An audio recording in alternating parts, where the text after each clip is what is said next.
Hi, good evening. So this is the IoT based home automation system.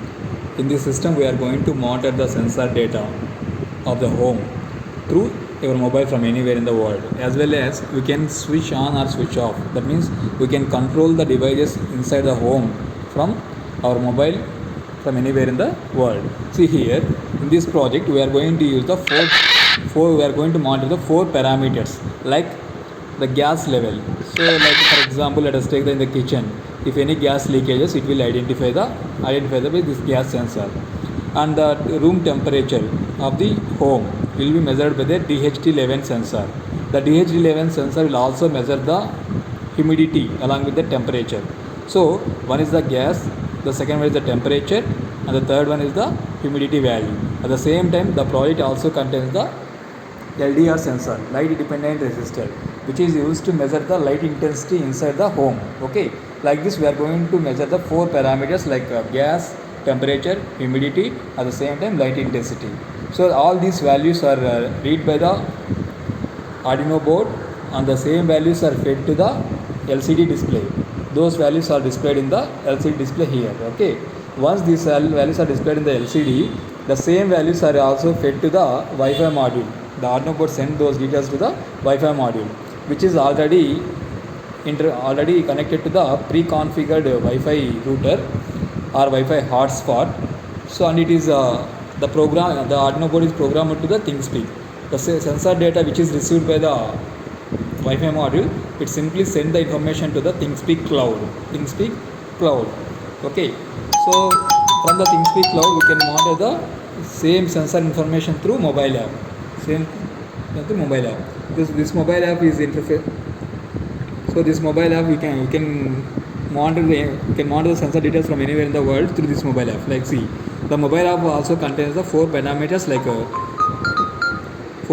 like temperature, humidity, light intensity, and gas. Whatever the sensor we have in the kit.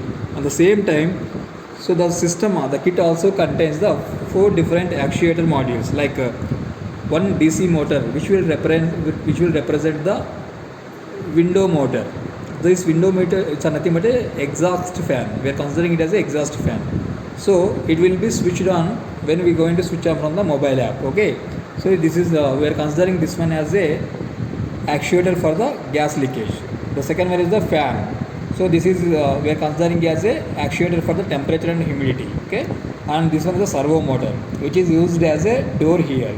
So when we need to open the door or close the door from the mobile, so this servo motor will act as a door here. Okay. At the same time, we are using the one bulb, so we can switch on this bulb from the mobile through internet. Okay. So like this four actuator modules we are going to use here. Okay. Now see here. So to switch on the DC motor or fan or servo motor, all these are the 5 volts DC modules. So that's why we are going to use the one L293D driver module to drive all these three modules. Okay. At the same time, we are going to use the one 230 volts lamp here. So 230 volts lamp means we need to use the one driving module like relay. Okay, here we are using the relay as a driving module for the lamp. Okay. So like this, these are the components we have covered.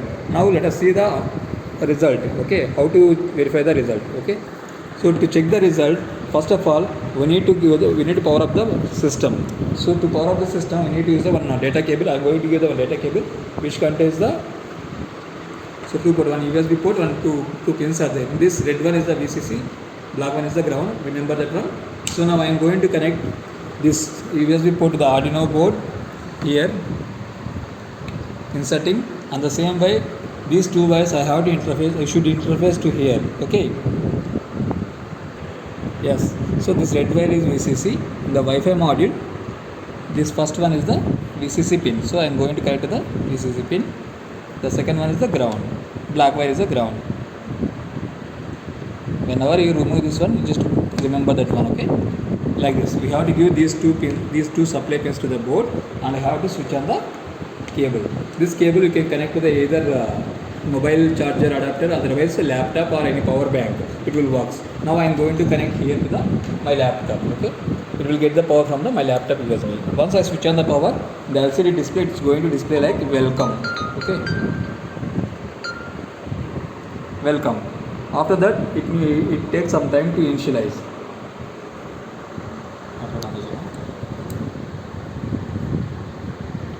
So it takes some time to initialize. Once it is initialized, it will display the sensor details here like that. So it's already displaying the sensor values. Okay. So like temperature 35, humidity 57, gas 316, and ppm, and light intensity it is like 8. Okay. By varying the sensor details, we can these values also varies. Let us see here. Now I am going to switch on the torchlight onto the my LDR sensor.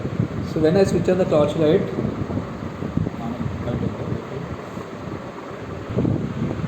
so let's see here. When I switch on the torch onto the LDR sensor, the LDR value becomes from I think 67 to 62. So like that, the sensor light intensity value will measure by the LDR sensor. So same way, if you give any power source gas sensor, the gas value also increased or decreased. Like the same way, temperature sensor and humidity sensor. So like this, you can vary the values also. Okay. At the same time, you can verify here. See here the temperature was 35, humidity, and gas, and light intensity. The same values also updated into the app. So the app will be updated the values every 15 to 20 seconds once. Okay. So not each and every second, it will be updated by around 15 to 20 seconds once. Okay. So like this, the sensor values are updated to the our mobile application. Okay. So within the 10 to 15 seconds, the values also again will be updated here. Now you can check it out. The values are updated again. Okay. So next is here. Values sensor also updated. Light sensor before is 17, now it is 16, like that. So if you want to switch on or switch up the device, you can also switch on. Now I am going to switch on the fan here. Fan. Okay. When I switch on fan here, within the 10 to 15 seconds, it will go on switch on the fan. Let's see here. Just wait for 10 to 15 seconds. After pressing the button, you can check the fan is automatically on. Okay. So if you want to switch off the fan again, you can switch off the fan by pressing the fan off button. So remember one thing. So to press so for any command, you should give the if you want to give any command, you should maintain the 10 to 15 seconds gap at least. Okay. So now I am going to switch off the fan. So when I switch off the fan, it will be automatically off. Okay. So like that. So now if I want to switch on the light, now I have to switch on the light. So see here. If you want to switch on the light, you should make a plug this one. Yeah, this plug should be inserted into the socket, to the 2-volt socket. So now initially the lamp is in off condition. So now I have to switch on the lamp. I just go and press the light on button.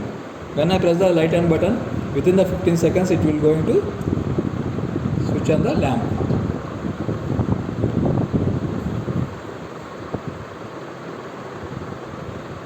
Yeah, so it's on, right? So it's in the similar way we can do for all the, if you press the light on means light on, light off means light off, fan on, fan off, exhaust on, exhaust off. At the same time, you can do the door on, door off also.